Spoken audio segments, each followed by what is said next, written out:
Hello दोस्तों, नमस्कार। मैं आरती शुक्ला आप सभी के बीच गारी गीत लेके आए हैं। एक बार ज़रूर सुनना और कमेंट बताना गीत कैसी है। गाने को फुल वॉच करके सुनेंगे तभी मज़े पाएंगे आप लोग। और कमेंट में ज़रूर बताना गीत कैसी है।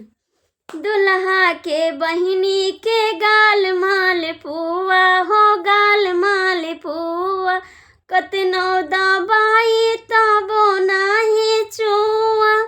दुल्हा के बहिनी के गाल माल पुआ हो, गाल माल पुआ कितनो दबाई तबो नाही चुआ।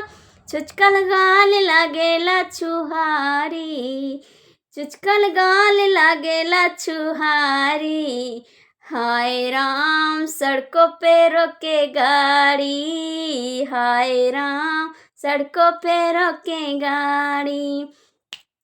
दुल्हा के बुआ के गाल माल पुआ हो, गाल माल पुआ कतनो दबाई तबो नाही चुआ। दुल्हा के बुआ के गाल माल पुआ हो, गाल माल पुआ कतनो दबाई तबो नाही चुआ। चुचकल गाल लागेला छुहारी, चुचकल गाल लागेला छुहारी। हाय राम सड़कों पे रोके गाड़ी, हाय राम सड़कों पे रोके गाड़ी। समधी के बहिनी के गाल माल पुआ हो, गाल माल पुआ कितनो दबाई तबो नाही चुआ। समधी के बहिनी के गाल माल पुआ हो, गाल माल पुआ कितनो दबाई तबो नाही चुआ। चुचकल गाल लागेला छुहारी, चुचकल गाल लागेला छुहारी।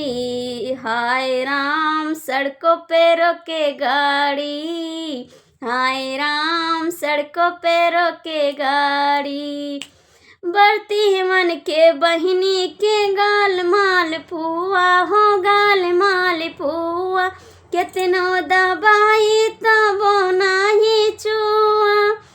हर बरती मन के बहिनी के गाल माल पुआ हो, गाल माल पुआ कितनो दबाई तबो नाही चुआ। चुचकल गाल लागेला छुहारी, चुचकल गाल लागेला छुहारी। हाय राम सड़कों पे रोके गाड़ी, हाय राम सड़कों पे रोके गाड़ी।